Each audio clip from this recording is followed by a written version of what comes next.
Welcome back, everybody. Uh, so, thank you. I know we had a power-packed couple of presentations in the morning, dive right into the content. It's great stuff. I'm going to provide an overview of some of the Tech Access Canada items since last year.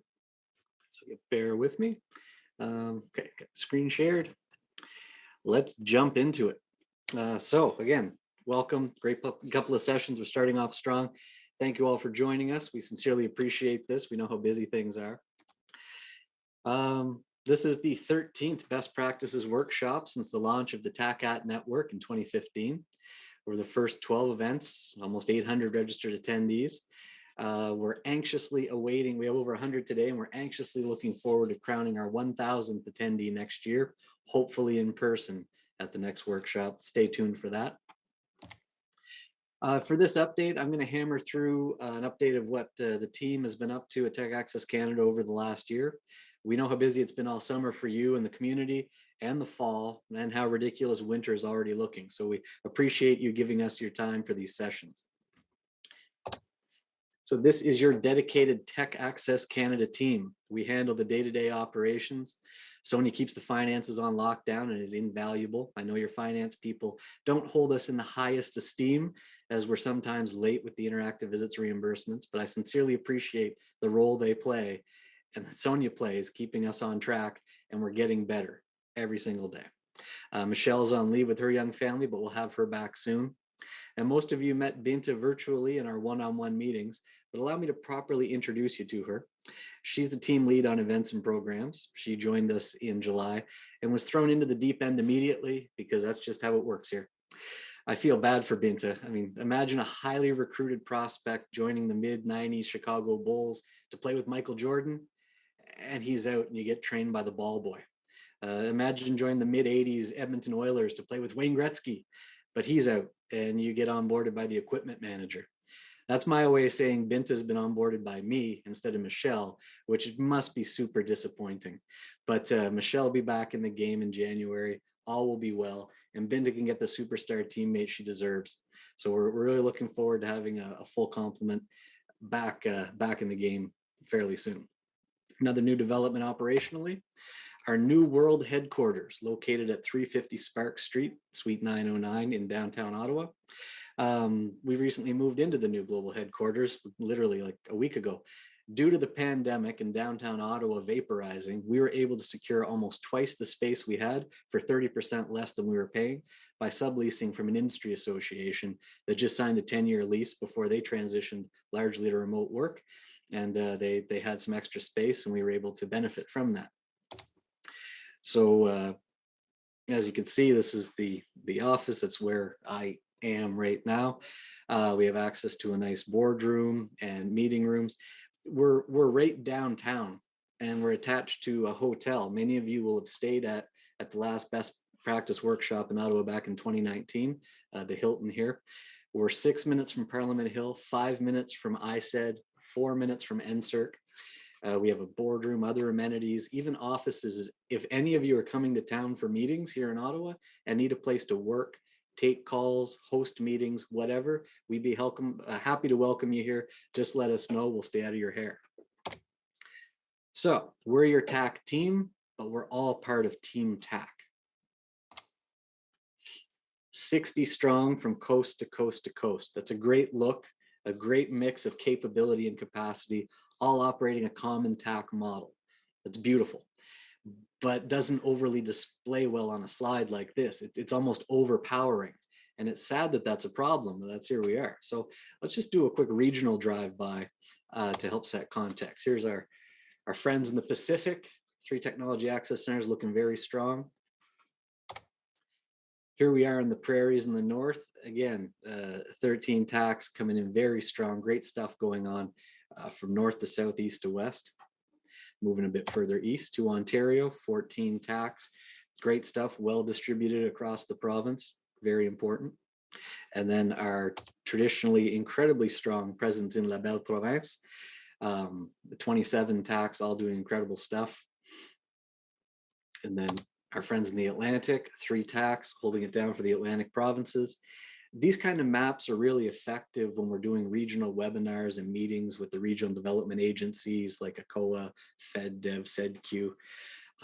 We also have 8 maps like this with sectoral focuses, and we're still refining them a bit to make it more digestible, but to help try to break the 60 into manageable chunks for the audiences we meet with, because sometimes the 60 can be overwhelming. So another just link to that, the websites, they're in a constant state of evolution. We'll be beginning phase 2 development soon on the techaccess.ca site, and link to that, the Meet the Tax site. The profiles, we've recently done a round of updates. I'm sure you've been in touch with Dahlia Gavin for some insight there. They're being converted over to the new style. They can be viewed on meetthetax.ca. And we know that, I mean, there's a lot that changes every single day. So we try to keep them as up to date as possible to make sure that the people looking for you can connect to you seamlessly as possible. And then our mailing lists, we have updates that are very much needed coming very soon to ensure that everybody who wants to be connected to what's going on in the network is in the right place. So bear with us as we update those pieces.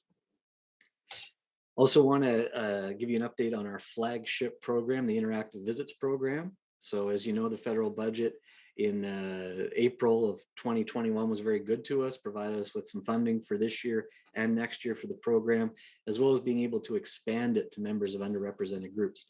So our targets for this year are 685 visits by March 31st, and we have to do 240 with clients from companies that are led by members of underrepresented groups where they voluntarily self-disclose that connection. We have a $2.4 million budget for the visits, and the same next year. We have 148 days left until that March 31 deadline. So as of November 1st, 216 visits were requested, assigned, or completed, and we've authorized 610,000. So for 169 projects. So we're a little bit behind, but we're not overly worried just yet. We expect the traffic to pick up. We've made some tweaks to the program to improve it. I'll touch on those in a second. But I mean, frankly, more important is the progress we're making connecting with companies from underrepresented groups. So from April 1 to present, 216 visits, people who voluntarily disclosed that the company is led by a member of an underrepresented group, by which we mean female, visible minority, person with disability, or Indigenous, 39%. That's awesome. The don't know or decline to answer, significant, but that's okay. And then a snapshot just from September 15th to October 15th. Wanted to just do a month snapshot to see how we're progressing. And the yes is 37, that's good. We want to see that grow. And what's really nice is the no or decline to answer is dropping down to 30. The don't know at 33% is perfectly understandable. This entire thing that we've unlocked is new for IRAP. It's new for us. There's been a lot of false starts and wordsmithing to get everything correct, and we're still fine tuning it to try to get that outreach as broad as possible. So I'm going to give you a quick top 10 list of need to know items of developments that have happened since April, because we know there's been a lot of changes. They're tough to keep track of. So as of last week, we're able to open it up to 2 interactive visits per company per year. They can be 2 with the same TAC or with 2 different TACs. That's live right now. So people you've done a visit with, they're more than welcome to do another one. And then that clock resets on April 1st, and they can do another 2 next year. There's no limit on the number of visits per TAC. So go wild. If you want to do 10 or 20, go for it. No problem at all. If your college or TAC has their own contribution agreement, their own program with IRAP to maybe fund 10 or 15 projects of a bit more lucrative value than the interactive visits, you can stack our visits on top of that. That's totally fine. We're encouraging you to do it. Say your program allows you to do 10 assessments for 10 companies in your region for a specific area of technical expertise you have. Do 20 interactive visits to filter who the best 10 will be, the most impactful ones for your own CTO. Also another one, just want to dispel a myth. There's no set financial value for the interactive visits. It's not like they're just $2,500 and that's it. The visits, the only cap is the 20-hour maximum of human resource time at whatever their charge out rate is. And then there will be additional cost for supplies, materials, travel, machine time. Those are all eligible expenses and can be added on to the interactive visit. The clients can be new or old, people you've worked with 10 years ago, people you worked with 10 months ago, people you've never met before, no problem. All are welcome to participate in the program. Obviously, I've touched on it. I'm going to keep touching on it, is the strong focus this year on supporting clients from underrepresented groups. This is a target we have to hit. And it's critically important because we're being held up as almost a litmus test for the rest of innovation programming in the country, because for so long members of underrepresented groups have been left on the sidelines. We're going to see if we can make it work and get them into the game, and a lot of eyeballs on us, so we really have to hit these targets and deliver. Another point, both ITAs and CEAs can refer clients for visits. The clients don't have to be an ITA portfolio company or even be assigned to an ITA. They could just contact a CEA, have a discussion, and that CEA can refer them for an interactive visit with you, even if they likely will not be accepted into the wider IRAP program. For our program and our program only, the client eligibility criteria have been expanded. So we have more flexibility with the size of the company. Well, there is no size. They just have to be, one employee, incorporated, under 500 employees. Time since incorporation isn't a big deal. No minimum revenue targets, anything like that. It's the so when you're screening for companies, it's not the traditional IRAP clients like in previous years. And then a referral to CEA can get them looped in. We've had a deep dive with IRAP to discuss these kind of things. Two initiatives I'm going to touch on shortly, TAC 360 and the Jump Ball 2.0 will help with referrals to you. We'll send as much traffic your way as possible. And then everything is completed through the portal. If you needed a user account for the portal, please let us know.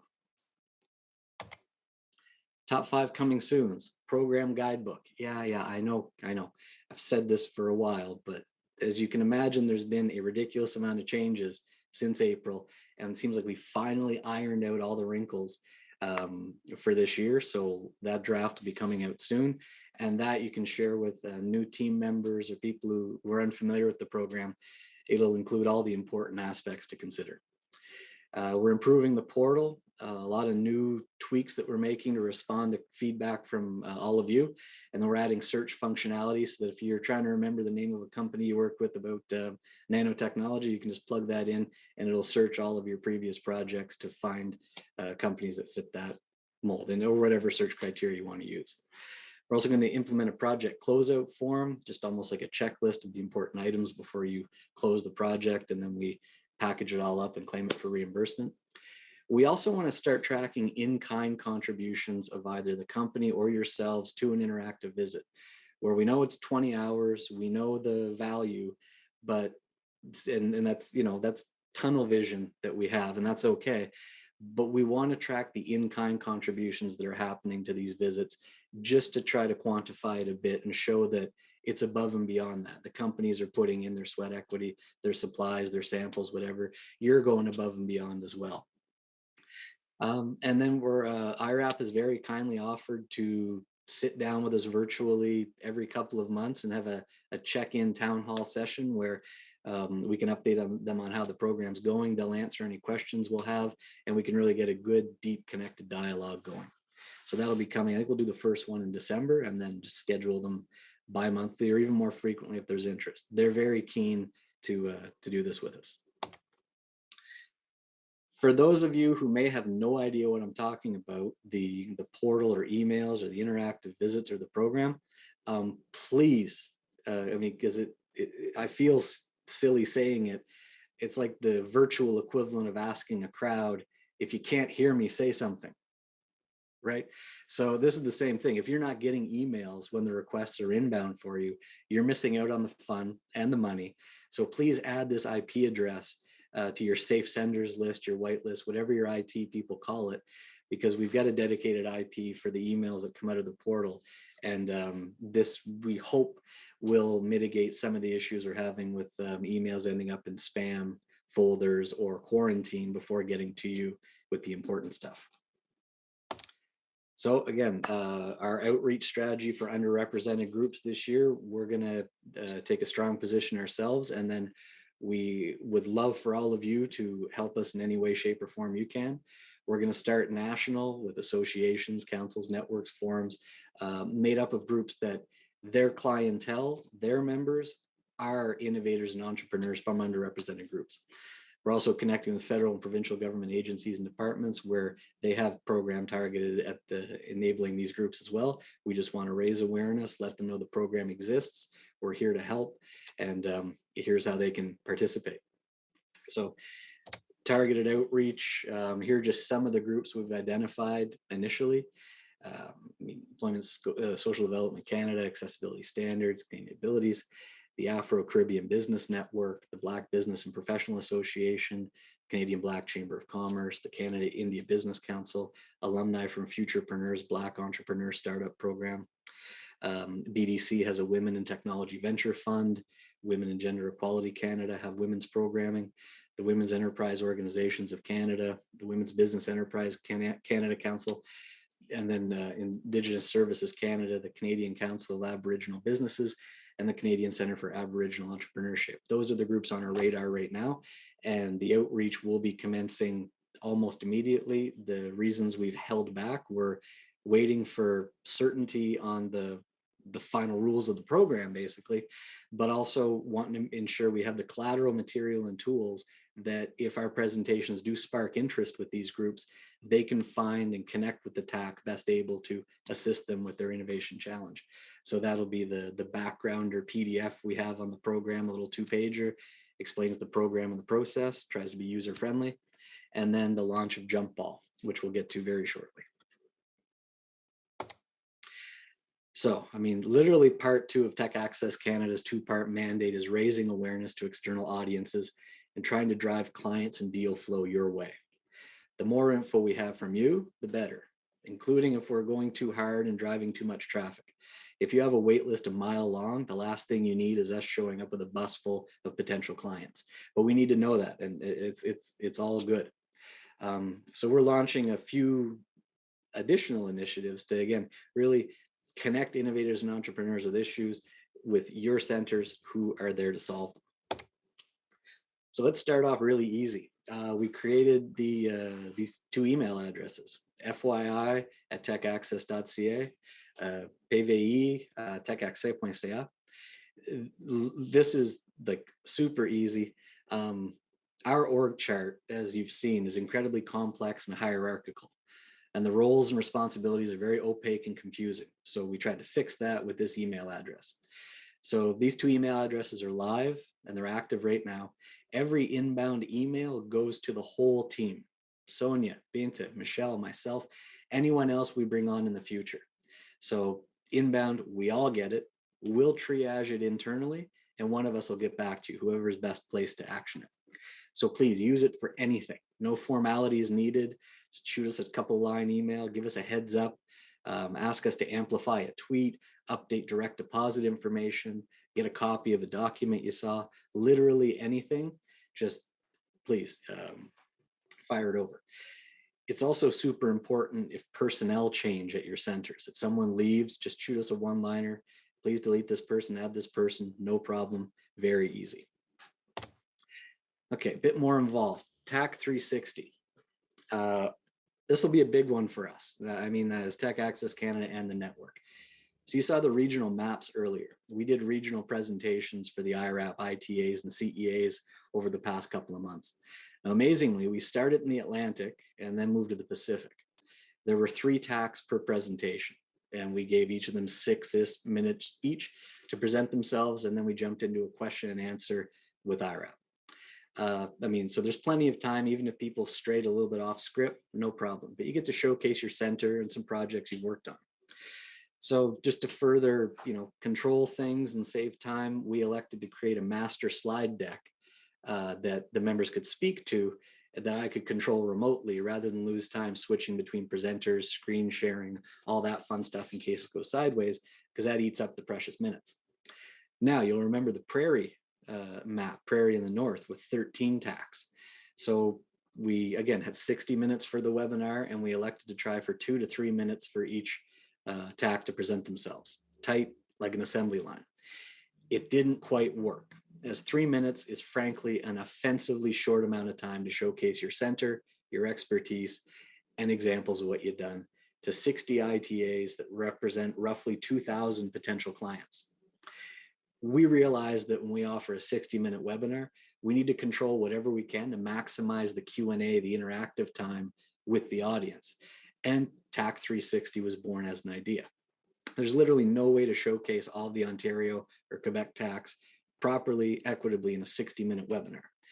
And after the Prairie webinar, the ITAs waved the white flag because they said it's too much info in one shot. Okay, fair, no problem. TAC 360 is going to solve that. And straight up shout out to Tanya Wolf from SimTac, who was unable to join us live for the Prairie webinar, but narrated and recorded her PowerPoint slides and came in at a tight 2 minutes and 49 seconds, which was a light bulb moment for us. She had Alicia there in case the tech didn't work, who could have live narrated if needed, and to handle the Q&A with the ITAs. But TAC 360. So 360 seconds for a 360-degree overview of your center where you're in control of the content. We're going to use PowerPoint to ensure accessibility and have a common look and feel across presentations. You'll have the ability to change anything at any time. We'll only roll with your most up-to-date version. We'll get into advocacy a bit later in this presentation, and things are interesting / sketchy with NSERC, so we need to be looking at potential other sources of engagement and funding that colleges haven't tried before. That's an enormous potential dance card. The TAC 360 is going to make that possible. We can pull together bespoke presentations depending on the audience, show 4, 5, or 6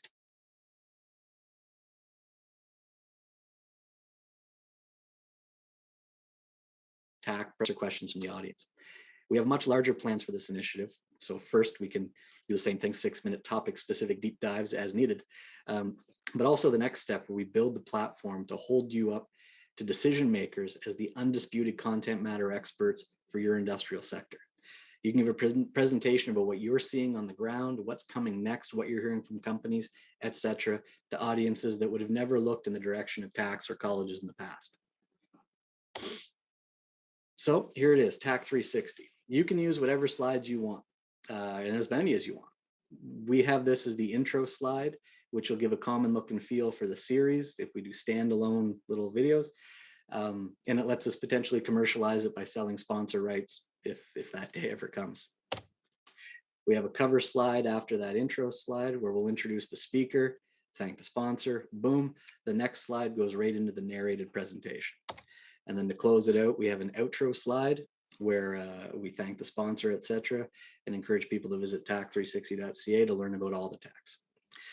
Now, I worked at the airport for many, many years. I was that little bonhomme outside in the vest doing all the things you see from the comfort of the seating area inside at the gate. I've pushed back planes, thrown bags, stolen the Stanley Cup, refueled planes, de-iced planes, everything else that happens out there. I had a crew of 5 teammates that helped me turn flights. I was the lead, and I would never expect anyone to do anything I wouldn't do myself. So I'd crawl in the pit and throw bags. I'd empty the labs. I tried to lead by example. And this is no different.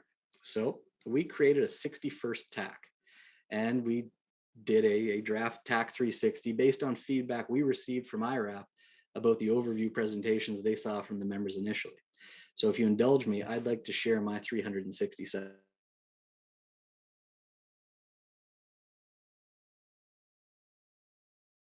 All right. So, good afternoon. My name is Ken Doyle. I'm the creative director for the Sports and Wellness Engineering Analysis Technology Access Center, SWETAC. We're located in Vars, Ontario, and affiliated with Faber College in the heart of the Eastern Ontario Olympic community. I come to work every day because 78% of Canadians are overweight and 44% are obese. Despite the best efforts of Hal Johnson and Joanne McLeod, people aren't getting active through participation. We were set up to address this market failure and make professional level sports innovations accessible to amateur athletes and beer league legends like myself to take some of the pressure off our public healthcare system. As a TAC and a public good, we're trying to improve health outcomes for the public at large and help innovative SMEs create wealth for Canada. We opened in 2005 and grew to become a TAC in 2016, which we're very proud of.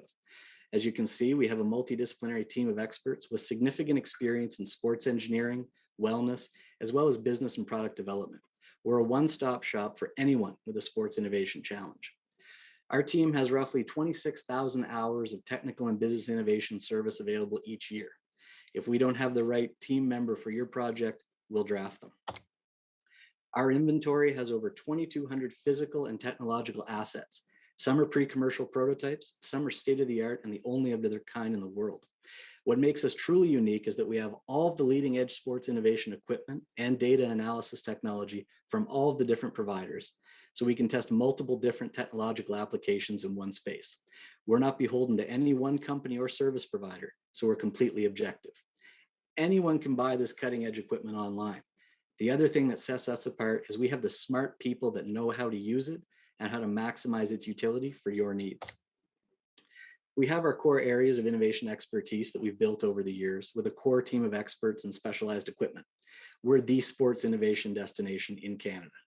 We're also a proud member of Tech Access Canada's network with 60 other technology access centers operating the same TAC model as us, which means we can warmly refer you to a colleague center when your challenge moves to the next level. Maybe it's advanced manufacturing, digital health, renewable energy, composites, or anything else. There's another member we can connect you with. We have roughly 20 projects on the go in parallel at any one time, all at different stages. That's our max capacity given our existing resources. As a TAC, we'll work with anyone who walks through the door. We assess the merit of the innovation challenge. We're not concerned with their balance sheet or corporate structure. Interactive visits are a great initial engagement tool for both parties to see if there's a longer term fit. The companies we work with tend to be on the verge of growing into a mid-sized company. They're established, post-revenue, at least one product in market, looking to incrementally innovate. They're trying to gain a share of the sports and wellness market that's worth $21 billion a year in Canada. Maybe that's getting a new product to market, getting regulatory guidance, or scaling up for production. Maybe it's having us put fresh eyes on what they've been doing for the last 20 years so we can help them cut costs, increase revenue, or anything else to become more innovative and productive. All right, let's dive into a couple of projects to make it real. Both of our partners are comfortable with us sharing these examples. As you can imagine, we do a ton of cool stuff that we're not allowed to speak to since our clients retain the intellectual property for commercial exploitation.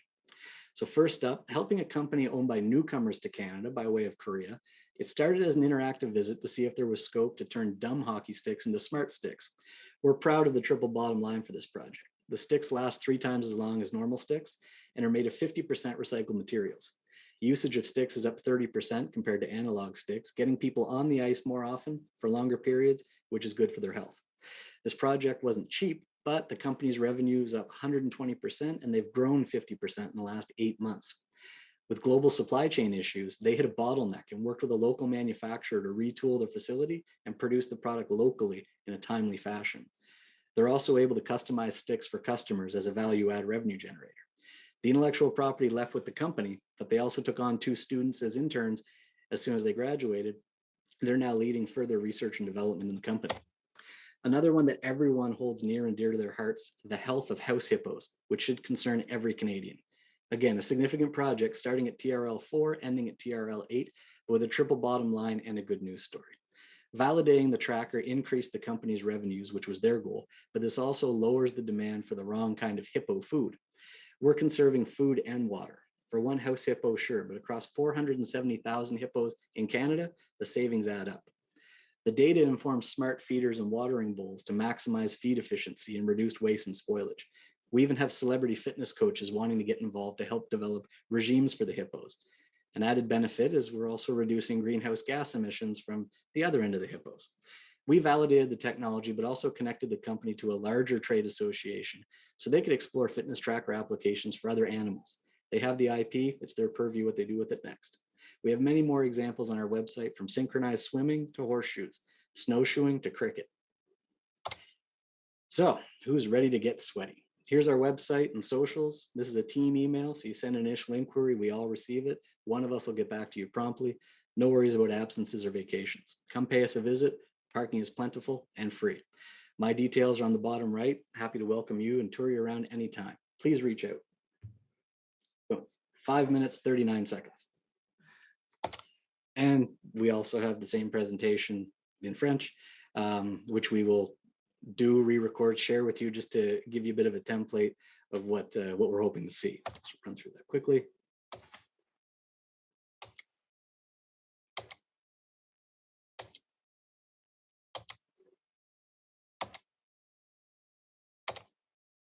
Okay, so TAC 360 is the first new initiative, and that'll be coming at you soon. A new and improved initiative, Jump Ball 2.0. So the goals here are pretty straightforward. We're taking the analog version of Jump Ball we had, which was just an email address, and we're tightening it up to make it a standalone platform.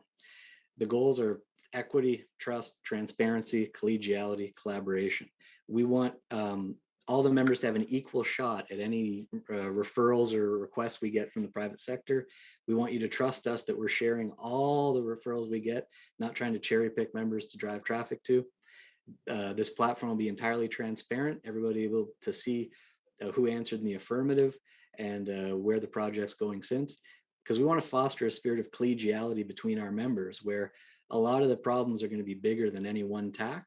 So we want to see if maybe based on the request that comes in, it could be divided up to maybe 3 or 4 different TACs to tackle.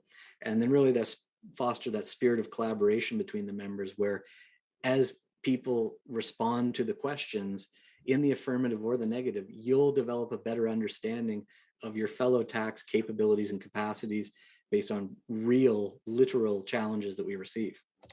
So, I mean, the uniquely made in Canada TAC model gets respect and validation. People get it once they get it, and that's great. But it also drives a lot of traffic towards us. So the name is the name Technology Access Center, but the A in TAC could stand for a ridiculous amount of other things. And you have no idea what's going to walk through the door on any given day. On the flip side, when people buy in and want to engage with the network, they see a big, bold, beautiful network of 60 service providers. There's 60 TACs. They can solve anything.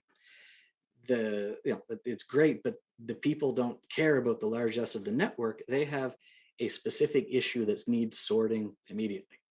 So we put ourselves in their shoes and realized it sort of looks like Where's Waldo? You know the right TAC's in there somewhere, but where? How do you figure out who can help? So here's how we've been doing it. We have the website profiles. We're adding the search functionality. The way we're looking at it is a lot like pre and post pandemic. So pre-pandemic, the whole world was analog. You could shake hands with people, go to buffets, travel.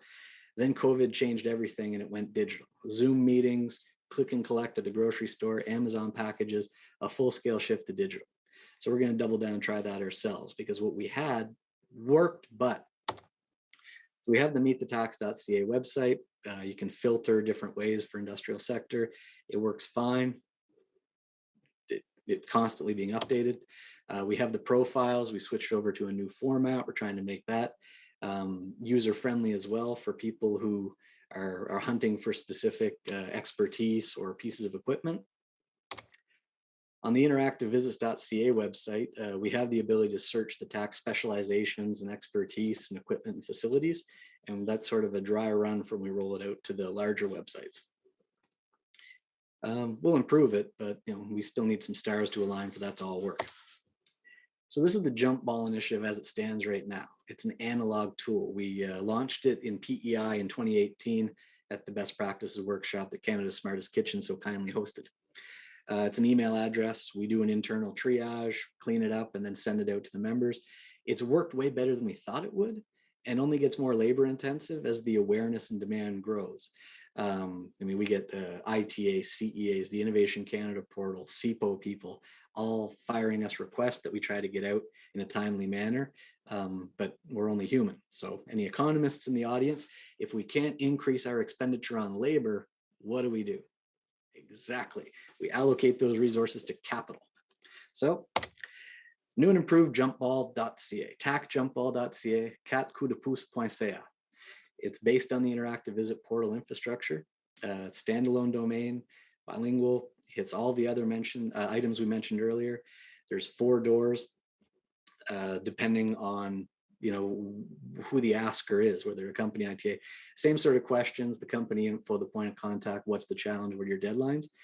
And then what's neat is it triggers an email notification. So we have a rapid responder at each of the 60 tasks, and you'll get an email with a summary of the challenge. And then from there, you can click a link and be either, yes, we can help. And then if so, a couple of sentences on how, or no, not for us. It creates a case open, case closed thing on that back end of the domain where you can go in and look at the different cases, who's opted in, how can they help, who hasn't. And then we can also track that project as the company connects with different tasks. Maybe they do a visit, maybe they do an engage project, just see where it all goes. So this is a look at the site. It's coming very soon. It's technically live right now at tacjumpball.ca, catcoupdepouce.ca, but we're still tweaking a couple of things just on the coding, the analytics side. But if all goes well, we should be soft launching Saturday, full functionality test Sunday, and then Monday will be live for everybody. And we'll be promoting that far and wide. So we expect a lot of traffic to start next Monday. So we already have 3 queries lined up and ready to go as well. They've been kind enough to hold until we're ready with the soft launch. That'll help us work out all the kinks and bugs. And then we'll also offer webinars on the functionality of the new initiative soon. As soon as it's live, and it'll be very intuitive for anybody who has experienced the interactive visits portal and has a user account there. Significant overlap between portal users and jump ball responders. So there we go. FYI email address for literally anything of interest. TAC 360 is going to be huge for profile. Jump ball, it's coming, believe it. All of these tools have a best practice transfer we're trying to get adopted, as well as data and analytics built in. We know you're slammed, and what we heard loud and clear at the launch of the strat plan earlier this year was that you need advocates on your behalf in Ottawa. And we're finally allowed to embrace that role, and we're already working hard towards budget 2022. So I won't turn this into a government relations 101 because there's no time for that. But every year, groups like ours submit a brief with our pre-budget recommendations. It's a tight 2,000 words where you signal what you're coming for. We played and provided 3 very targeted recommendations that we feel resonate with the members. So recommendation 1, basically the goal is to double the number of SMEs we can provide innovation support services for within 2 years. The only way to do that is to grow your capacity, and that's going to require dedicated funding. And we also want all 60 TACs on an even footing, and that everyone can get a bump to account for inflation since 2010. So we want to bring all the tax up to a base of $500,000 per year and then index against inflation going forward. Anything you can provide us with to bolster that argument, please send it to us. Examples of where you've seen increased costs, how that's decreased your capacity, wait lists, anything like that. Anything no one cares about or sees, arm us with those facts. That'll help us make the case. Second initiative, with respect to First Nations housing, where we have 5 communities in Manitoba who are in very strong need of permanent solutions for homes in the communities that will withstand the test of time.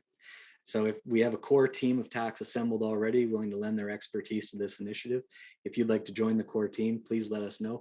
This isn't a feel-good initiative. This is a legit applied R&D project where the clients happen to be 5 First Nations communities in Manitoba with very real needs. So to get onto the core team, let us know what you'll bring to the table. Third, again, we heard it loud and clear. We know talent is your main pain point, especially during the pandemic.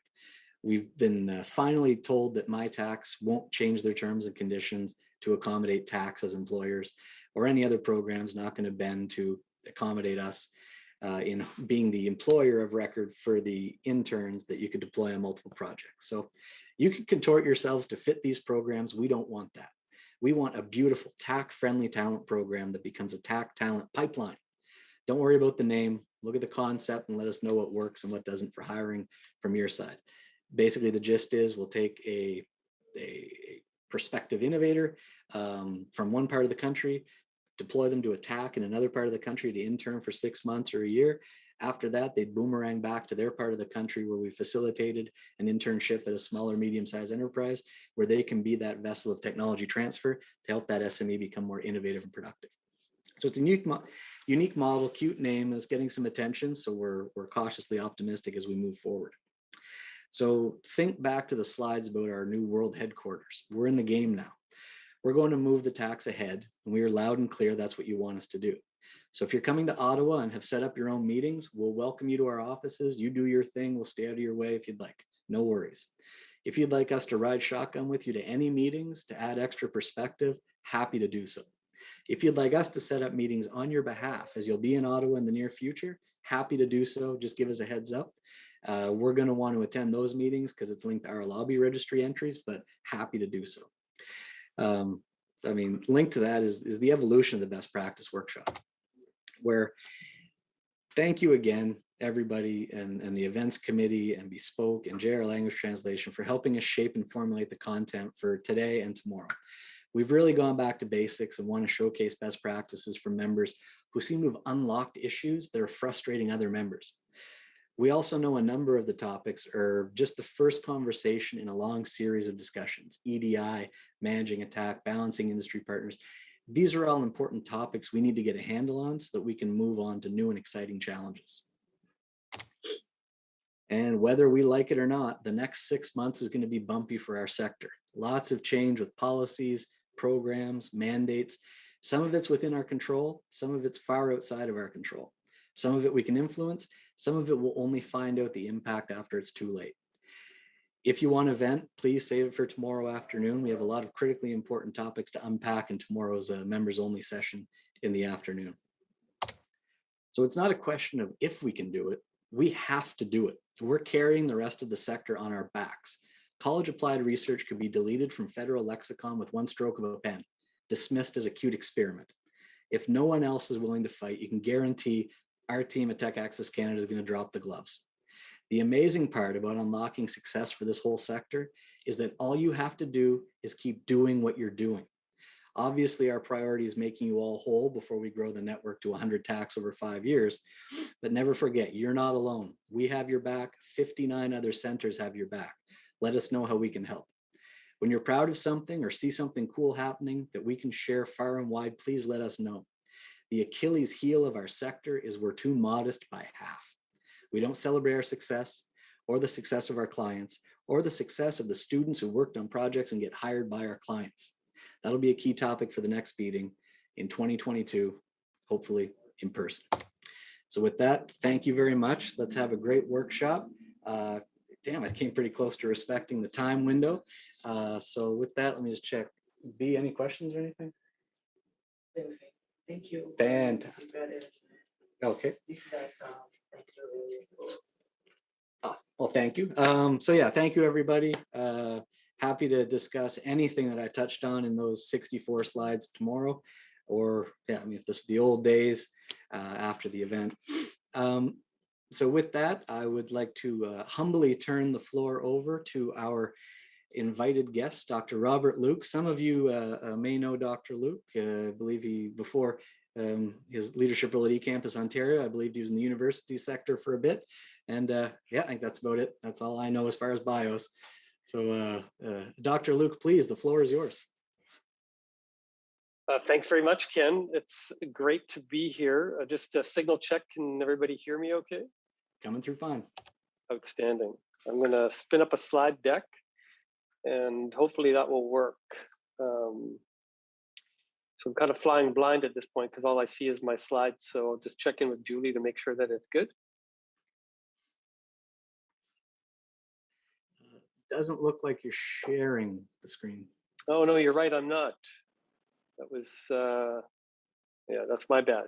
1 second. Let me try that again. Now I am. There we go. Excellent. And just, I guess, put it in presenter mode. I'm going to do that. How's that?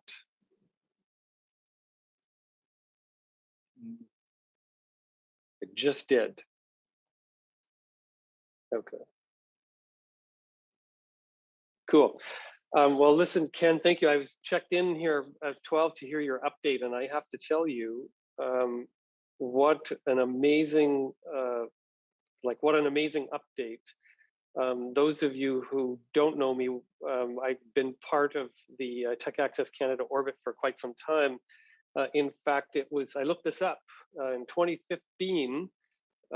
David Bertium, Trish Dyer, Ole Lagerquist, Micah Lucan, and Jamie Vandenbosch, at least two I think of which are here, spun up the proposal for Tech Access Canada, or what would become Tech Access Canada. To this day, and it was probably about this time of year actually when we were interviewing people to come and run the organization. And to this day, Ken, your interview was legend for how you came in and just kind of, really schooled the committee on not just what we were doing, but what might be possible. And I heard somebody say this a while ago that, there are those who think about today, there are those who think about where the puck is going. Ken, you're kind of one of those people who is thinking about, where's the next game going to be played, and what's the score going to be, and how do we set that up today, kind of thing. So I'm really pleased to be here. 6 years later since we started this this entity, and look where we came. So I think I can see mine as presenter mode, but I'm guessing that you cannot yet. Is that true? Correct. Yours is still the like when you open a PowerPoint sort of look. Right. Maybe it's not going to work. So what if I just go like this? Can you see my picture? Okay, I'm just going to do it the old school way. Oh, okay. Thank you, Julie. This is amazing. So I'm going to talk a little bit about platforms and eCampus Ontario and what this means for building resilient economies. Sadly, I don't have anything to do with household hippos. But where can I get me some of that sweat-act? That's what I would like to know. But in all seriousness, I do want to just take a moment to acknowledge the land that I'm on and from where I come from. And just to state that we're all treaty people here. This is Treaty Recognition Week, and it's important for us to acknowledge that. My parents immigrated to Saskatchewan in the 1960s, and I was born in Saskatchewan, and I grew up loving the land and the expansiveness that it is. This is a picture of a place that I love in Saskatchewan called Valeport. It's actually home to the Cree, the Blackfoot, and the Sioux. But I didn't know that growing up because I was largely ignorant of the history of colonization that really enabled my parents to move to this country. Now that we are aware of that, certainly everybody is aware of this now through the Truth and Reconciliation Commission, we have a special responsibility to ensure that we rebuild with mindful to equity, decolonization, diversity and inclusion, or EDDI as we say here. I currently am in Toronto, which is the traditional lands of the Haudenosaunee, the Anishinaabe, the Huron-Wendat, and the Mississaugas of the Credit First Nation. And it's important for us to take a moment to reflect that the ability of Indigenous peoples to thrive and prosper on these lands was grievously impaired by colonization. They were put into treaties. It's Treaty Recognition Week, so possibly appropriate. But these treaties exacerbated injustices for Indigenous people, including poor compensation, inadequate reserve lands, and the inability to freely exercise harvesting rights. So acknowledging the wrongs of the past in this way are important as it lets us take responsibility for the future. And this is part of my personal commitment to the Truth and Reconciliation Commission calls to action, because as I said at the outset, we are each and every one of us treaty people. So with that, I'm going to move forward and talk a little bit about eCampus Ontario. We have a 25-minute time budget here, and I just want to cover a few things and talk a little bit about why I'm really excited to be here and talk to with you about what it means, or what we are doing to support those in our sector here in Ontario, and the leadership role that TACs have. And actually, I'll pick up on something that Ken ended with, talking about the importance of college applied research, because there are many, and certainly in Ontario, I can speak to directly, given my most immediate experience, who believe in the high value of college applied research and are committed to ensuring that it doesn't just grow and thrive, but it does so by leveraging the leading capabilities of the TACs to really show the way forward. And I'll come back to that in a little bit. So briefly, eCampus Ontario is a not-for-profit organization that connects Ontario's colleges, universities, and Indigenous institutes to the digital future. We have a pretty broad mandate, mostly around technology-enabled learning, but on collaboration, which I'll talk about. And the idea is that we think that this thing called the internet might be useful, and how do we make it usable for everybody, both in teaching and learning, but to support our sector a lot more broadly. And I'll be revisiting that as we go. We have a platform business model where we look at three components of transmission, transaction, and transformation. On the transmission layer, we put in place platforms, program services that enable transactions on top of those platforms, and we enable sector transformation. And the real reason for us doing this is really to support learners, obviously in the sector, but to support our members, to provide learners with opportunities to engage, certainly with learning, but also into their careers. I just want to take a brief moment. I'm not an economist, but I'm going to stop on a brief moment for the difference between prices and taxes. And I'm going to ask you to cast your mind back to April 1st, 2020. Don't know what you were doing on that day. Sorry, March 1st, 2020. I'm not sure what you were doing on that day. I had this conversation with somebody a while ago and they told me they were on a beach.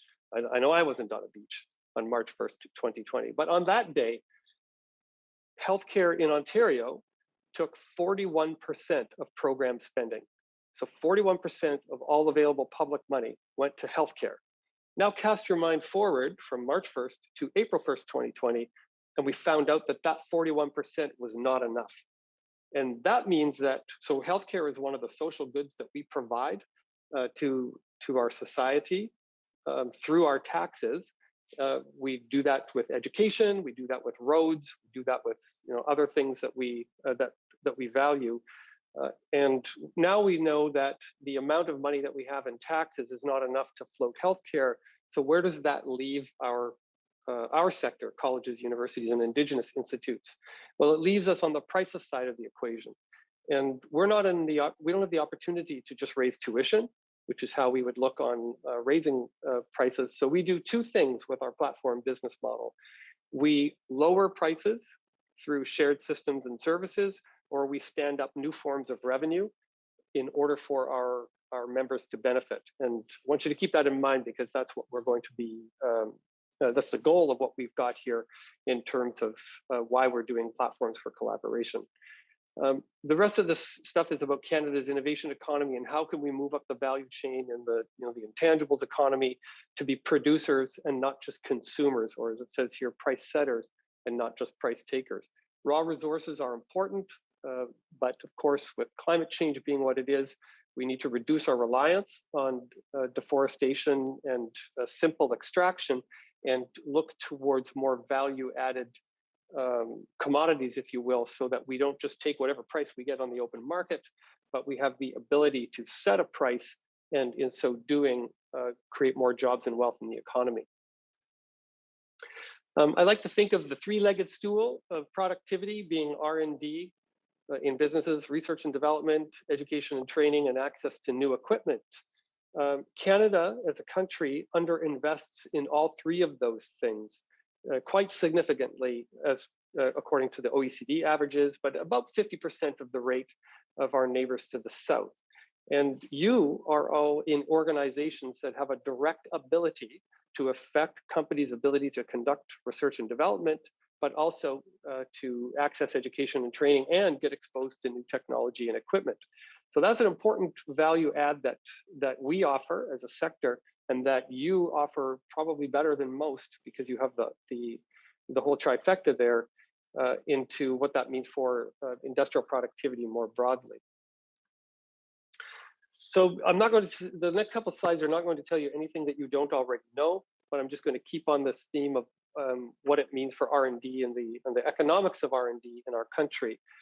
We do know for decades of research and innovation policy, possibly successful or not, that the private sector doesn't generally invest in early stage research, TRL 1, 2, 3, 4, And the public sector is not motivated to carry forward inventions into the marketplace. And that's a real problem for us. We have a $2 billion a year deficit for intellectual property in this country. And that's a $2 billion opportunity for tax, colleges, and universities to support. You can see here too that these data are a little old now, 3 years ago, but the horizontal review showed that the vast majority of public R&D support in this country goes to early stage product and process innovation. So like TRL 1, 2, 3, 78% of it. Oh, I forgot to mention, we are number 4 in the OECD and number 1 in the G7 for public investment in R&D. So most of it is going to 80% of it is going to early stage. And what happens to it? Well, it gets published in papers, and that's cool because science is good. But it also means that Canada is the world's open source idea factory. But we're giving our ideas away for free, both funded in the public and the private, and we're getting somebody else to commercialize them and sell them back at us. And that's a problem, but an opportunity for us. And one other thing I'd like you to take away from this here is it says on technology, when we focus only on technology, we're disadvantaging inclusive innovation. We're disadvantaging businesses that are standing up viable services or other non-technology products. I'm trying to think of how this relates to SweatTech, but can't really think on my feet that well. My point is, if we want to really encourage inclusivity in society and economics more broadly, then we need to be thinking past, the tech bros and their toys and what that means for the broader service economy in this country. Very briefly, I'm going to touch on another three-legged stool. This one from 2019 that Innovation Canada put out, or I said, focusing on people, technologies, and companies as the ways in which we will support innovation more broadly in the country. But the challenge with that is that we're not training people to recognize innovation and R&D. We're overweighted on the early basic research TRLs. We're underweighted on the later stage getting to market stuff. And if you want to have a interesting conversation, you can ask me about SHRED and what I think about that and why I think it's misnamed at this point in the game. But the real takeaway here is, do people actually know what innovation and R&D really look like? Do people managing the SHRED program know what experimental development is, for example?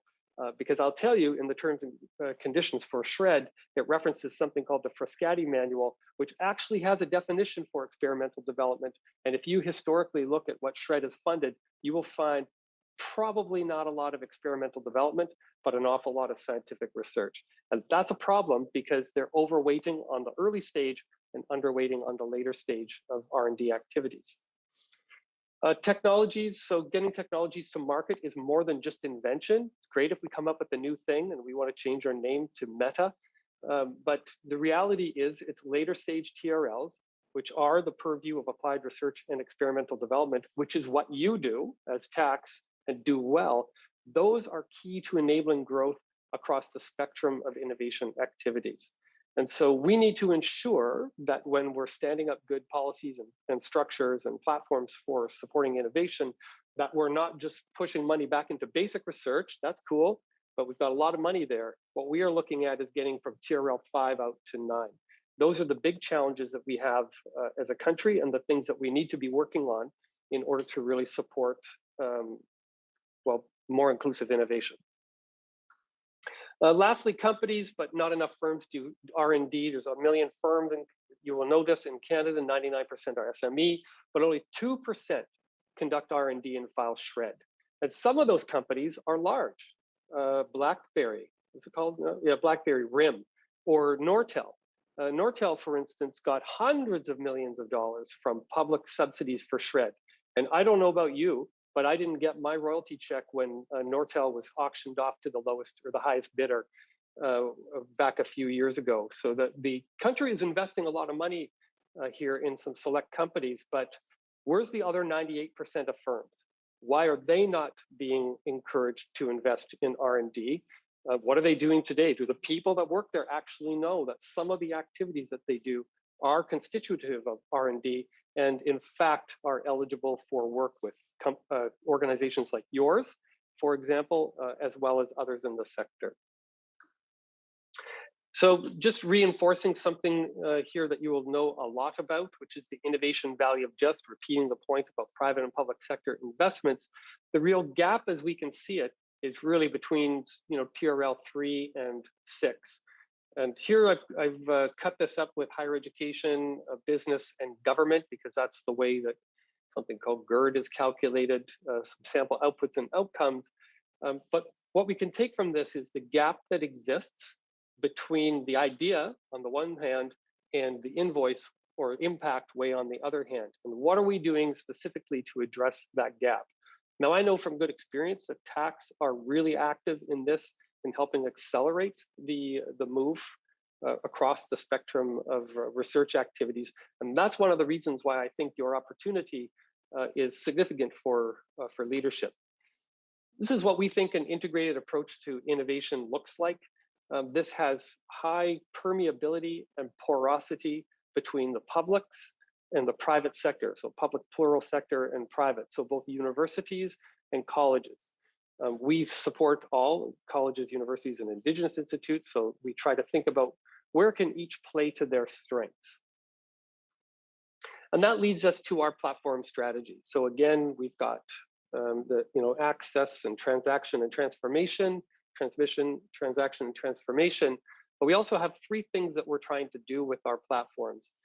Now, digital learning is one of our core areas of business.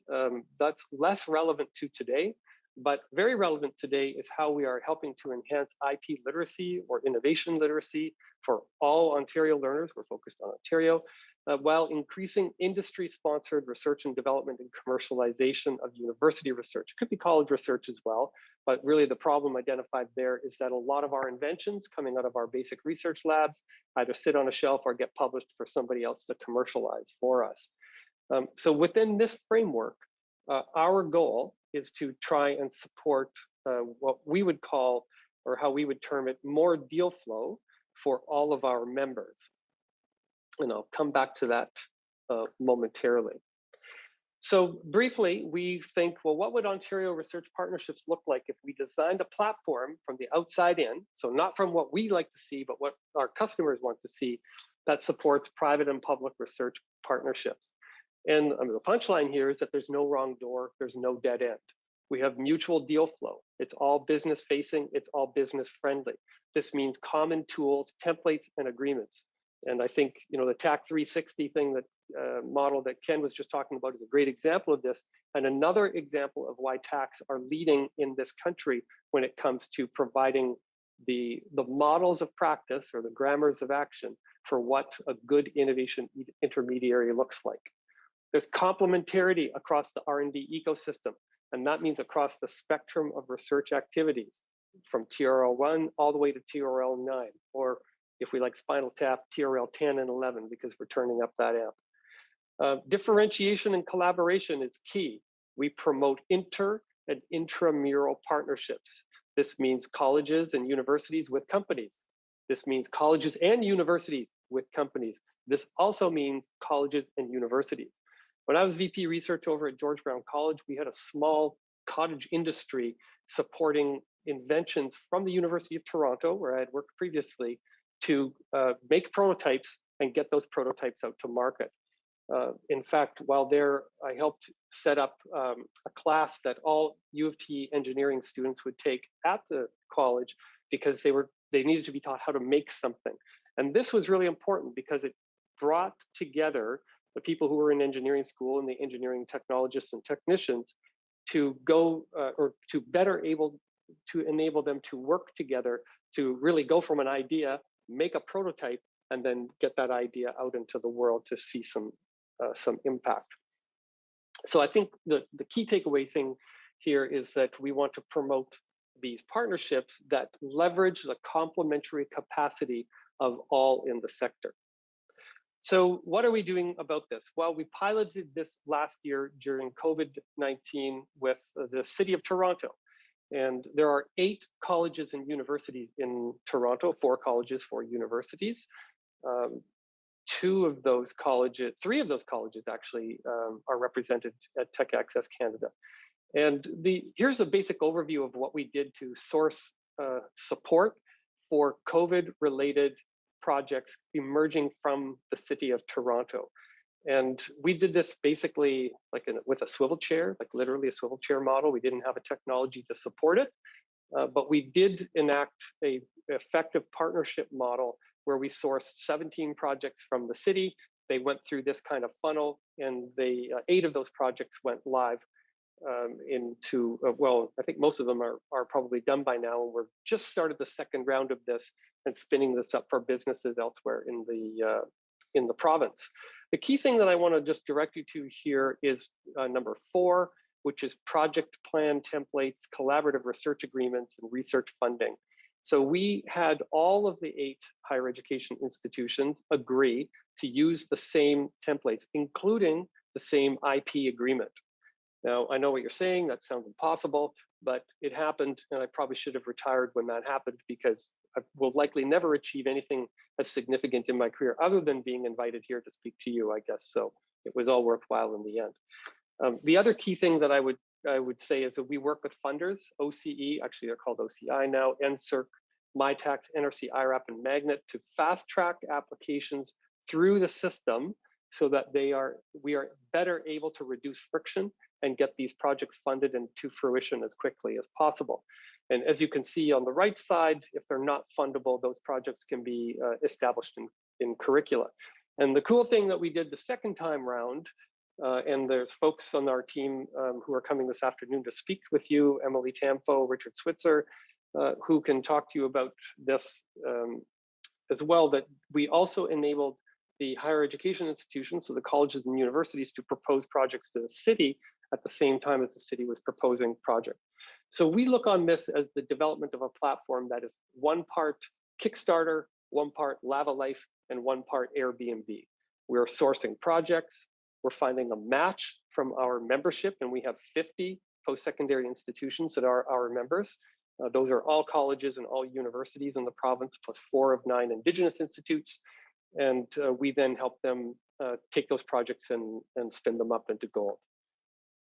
These are the people who are working on this project. So the 8 HEIs here, the funders, the city, the feds, and the province, all working hand in hand to make that happen. And now we're spinning this up provincially, and the goal is to take this national. And so over the next year, we're going to provide this platform to all of our members. And this is in preparation for an eventual takeover of the whole national ecosystem. I'm kidding. But to really look at, is this a service or a support or a platform that can benefit other jurisdictions? We think it is. We're leveraging the leadership of TAX here, and we're very proud to be partnering with Tech Access Canada and all of you to learn from your experience and help the entire sector figure out that demand-driven innovation, for example, is something that is useful and usable for social, economic, and cultural outcomes. We're promoting partnerships, and in so doing, we're doubling down on work-integrated learning and giving students valuable skills while they learn through these applied research projects. The goal here is greater deal flow for all. And I'm just going to end with this idea that we have here is a 3-sided revenue model or 3-sided marketplace. So we're back to the 3-legged stool. Our goal, as I said at the output, is to help our members reduce costs and increase revenue. And increasing revenue across the board for contract research is one aspect of the revenue model. The second one is focused on IP literacy.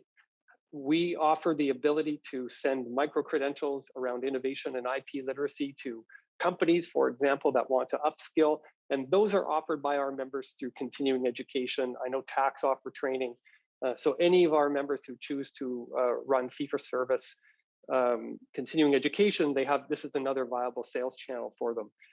The third revenue model, or revenue third leg of the revenue stool, as you will, is the ability for us to continually support the platform and the project management of projects through an automatic shred filer for companies. Even though I said I didn't like shred, I think we can work within it to more accurately help it realize why E and D are in the game, or in the name rather. So very super briefly, in 20 minutes or less, that's what we are doing about starting up a platform that is going to enable innovation and partnerships in Ontario and eventually for the rest of the sector. Our team is here this afternoon to tell you a little bit more about it, but also importantly to ask about some of your pain points as we figure out what this means for the, how we design this in a way that's going to support better deal flow and experiences for all. I will end there and acknowledge that I think I've left 5 minutes for some questions if there are any. Fantastic. Thank you very much, Robert. Sincerely appreciate that presentation. The awesome content as always. If any of the members have any questions for Robert, feel free to put them in the chat. I have one, and maybe I'll just take the host's prerogative to ask it. The Toronto pilot that you did, what was the most surprising outcome from that? Well, the fact that we got all 8 higher education institutions to use the same IP agreement was shocking, shockingly easy, actually. That was a surprise. But I think, like, realistically, the appetite for collaboration and the idea that a scientist from the University of Toronto can work with a faculty member at Seneca College, say, or Centennial College, and do that in a way that is in the service of the project without any of the, the baggage and the history of rivalry, I guess that I would say. I mean, I'm from Saskatchewan, as I said, and when Ken is building a barn, that means Robert's building a barn. That's just how I roll. But as we all know, there has been a historical divide between colleges and universities, and maybe there's good reasons for that. Those of us who've worked in both sectors, we're a little more agnostic, I would say. But the idea that COVID gave us this crucible to really come together and figure this out in ways that serve the better good. One of the projects was how do we rapidly disinfect N95 masks? Because at the time, this is a real need. And this is a great example where we needed both basic science and applied research coming together to figure out how can that actually work most effectively. So I would say that the most pleasing surprise was the fact that everybody really pitched in and said, yeah, we can make this happen. And that was our proof of concept. That made us say, you know what, this is something that we can do at scale.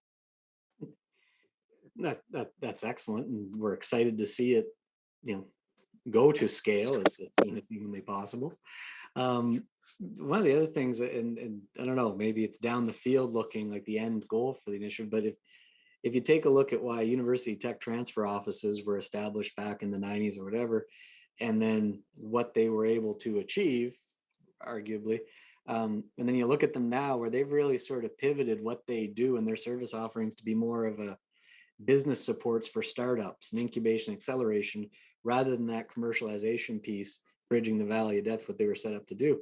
Do you think that as this program goes to scale, it will have an impact on the program design for a lot of those partnership programs that, as you so eloquently pointed out, are heavily overweighted on those front TRLs? Absolutely. We work in close concert with the regional innovation centers. We are spanning 2 ministries in the Premier's office in order to support this thing. And we're supporting the entire sector. It truly is a rising tide will raise all boats. It's useful to know the last time I sat on a panel looking at innovation strategy in this country, we figured out that the country spends $50 million a year on technology transfer places. And anybody want to hazard a guess how much money we made in that year?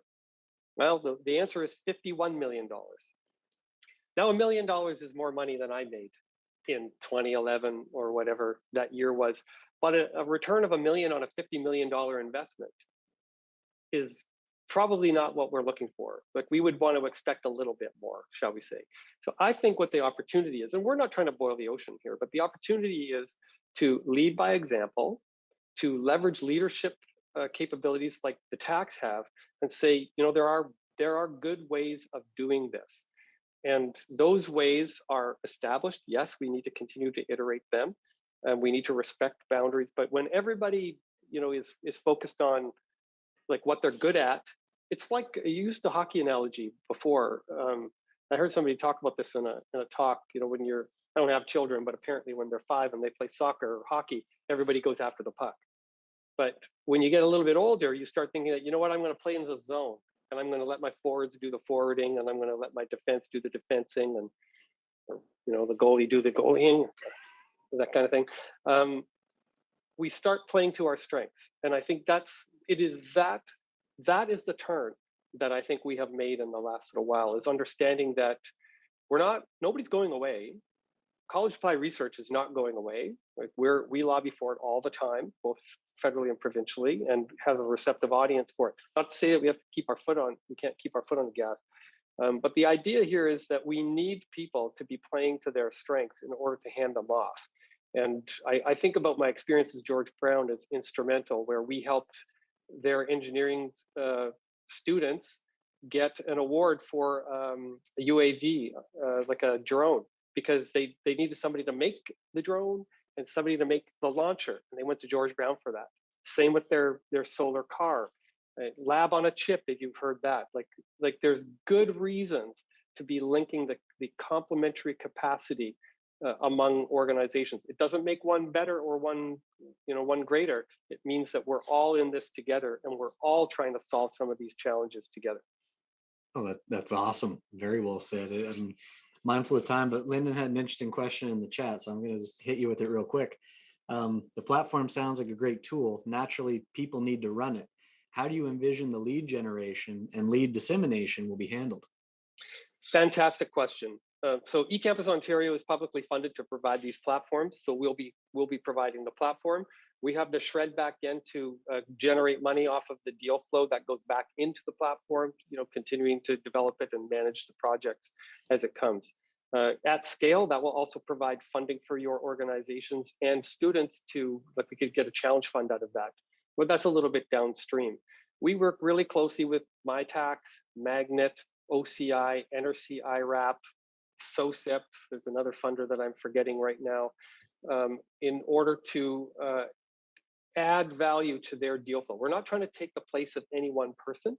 What we're doing is saying, here's another tool. If you're a MyTax person or an ITA in Thunder Bay and you need somebody who does basic science or the... I think we may have lost Dr. Luke. I fan out and get that. Oh, you're back. Yep. Okay. No, that's awesome. Sorry, a couple of technical difficulties there, but again, thank you immeasurably for your support for Tech Access Canada, the tax, you personally, your leadership role, and then the support from eCampus Ontario for this event. Truly appreciated. Thank you, and I look forward to seeing you in person soon. I can buy you a beer as a thank you. Outstanding. Thank you. And thank you for your leadership, Ken. And thanks all to your members, because you are significantly changing the way the game is played. And that's a good thing. Canada has an opportunity to get out of the, I'm not a sports person, so my metaphor is bad, like the little leagues and into the big leagues, shall I say. You're the reason why that is actually even thought of as possible.